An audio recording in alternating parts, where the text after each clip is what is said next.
संदेश झूठ से हटके।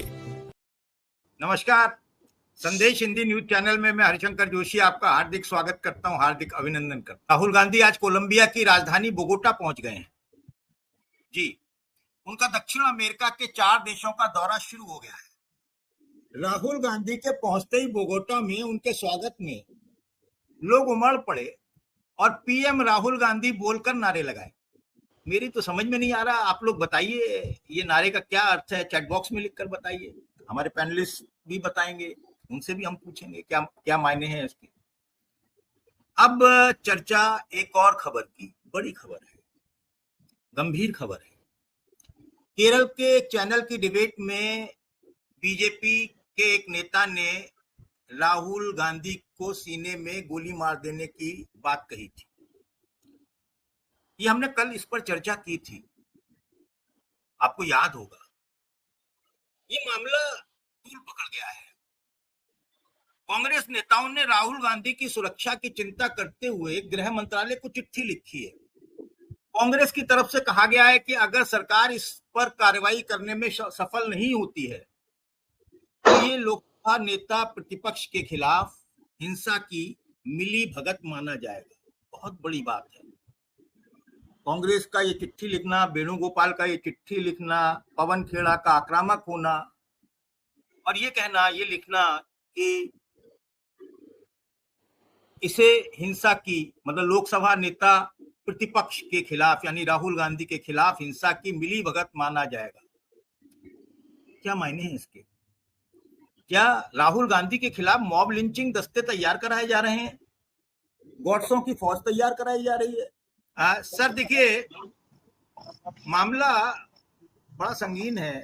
राहुल गांधी पर आज हमने पहले बात की, फिर हमने चुनाव चोरी पर की। अब चुनाव चोरी पर बात करें तो राहुल गांधी का जिक्र होगा ही, क्योंकि उन्होंने सबसे ज्यादा वो किया है।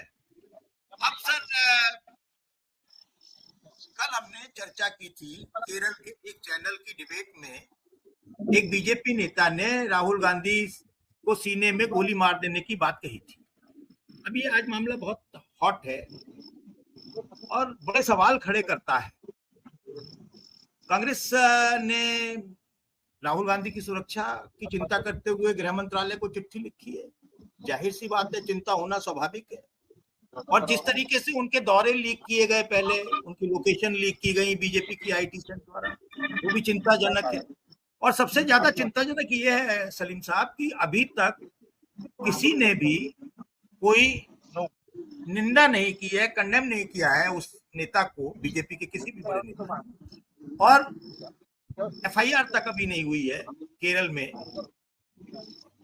बहुत ये है, लेकिन ये हो क्या रहा है? क्या कोई साजिश रची जा रही है? क्या उकसाया जा रहा है लोगों को? क्या एक मॉब तैयार किया जा रहा है, जैसे लिंचिंग के लिए मॉब है?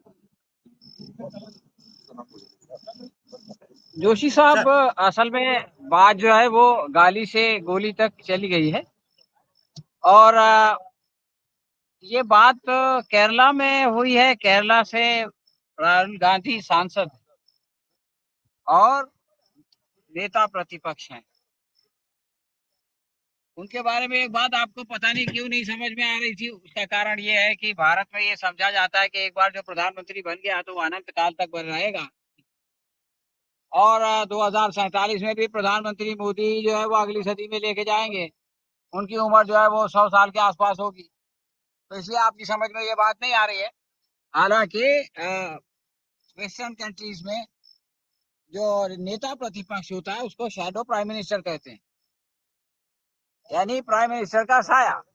इसलिए कि अगर ये प्राइम मिनिस्टर, भाई इलेक्शन में तो कुछ भी हो सकता है, अगर आप इलेक्शन चोरी ना करें तो अगर ये प्रधानमंत्री जो है वो हार जाएगा तो वो प्रधानमंत्री बन जाएगा। इसलिए उसको जो है ये कहा जाता है। तो ऐसे में अगर राहुल को कोलंबिया में ये बात कह दी गई तो इस पे आपको ताज्जुब नहीं होना चाहिए। लेकिन हमारे यहाँ ये सोच ही नहीं है। हमारे सामने जो नेता होता है उसके आगे हम सोचते ही नहीं है। हम सोचते हैं वो आखिरी है, तो फिर ये कि उसके आगे कोई दिखाई नहीं देता है। तो ये जो बात केरला में हुई है उसकी, वो जो पिंटो महादेव नाम का आदमी है, पहले अखिल भारतीय विद्यार्थी परिषद में था, अभी जो है वो बीजेपी का स्पोक्स पर्सन है। आप कह रहे हैं कि बीजेपी ने उस पर अब तक कोई एक्शन नहीं लिया। बीजेपी एक्शन लेगी, उस पर तो इनाम देगी, बीजेपी उसको टिकट देगी, बीजेपी उसको जो है वो राज्यसभा का मेंबर बनाएगी। ये पार्टी ऐसे लोगों की कदरदानी करती है।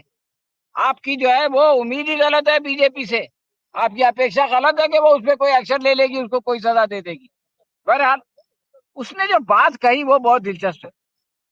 उसने ये कहा कि नेपाल या बांग्लादेश में जो कुछ हुआ, जो सत्ता परिवर्तन हुआ, वो इसलिए हुआ कि वहां की जनता उस सरकार के साथ नहीं थी। भारत में चूंकि जनता प्रधानमंत्री मोदी के साथ है, इसलिए जो है वो जनता नेता प्रतिपक्ष को जो है वो गोली मार देगी। ये है पूरी बात, खाली उसका एक हिस्सा लेने से काम नहीं चलेगा। अब आप कह रहे हैं कि वहां की जनता उसके साथ नहीं थी, यानी हसीना वाजिद के साथ बांग्लादेश की जनता नहीं थी। ये बीजेपी का जो है वो स्पोक्स पर्सन, प्रवक्ता कह रहा है। सवाल ये है कि भारत उसके साथ था कि नहीं था, मोदी उसके साथ थे कि नहीं थे। अब जो लीडर एक देश पे है और उसकी जनता उसके साथ नहीं है और आप उसके साथ खड़े हैं और अभी भी उसको जो है अपने यहाँ बिठाए हुए हैं, जबकि जनता उसके साथ नहीं है, और आम लोगों को बांग्लादेशी कहकर देश से निकाल रहे हैं, लिस्ट से उनका नाम निकाल रहे हैं। ये है असल कहानी। दूसरी बात यह है कि जब तक कोई आदमी सत्ता में रहता है, वो इस खुशखबरी का शिकार होता है कि जनता उसके साथ है। जब उसको जनता उठा के कचरे के डब्बे में फेंक देती है ना, तब उसको मालूम पड़ता है कि जनता मेरे साथ नहीं थी। तो ये जो पिंटो महादेव है, जो ये कह रहे हैं कि भारत की जनता प्रधानमंत्री मोदी के साथ है और वहां की नहीं थी, तो ये तो इनको उस वक्त पता चलेगा जबकि वो सत्ता परिवर्तन हो जाएगा कि लोग साथ थे कि नहीं थे।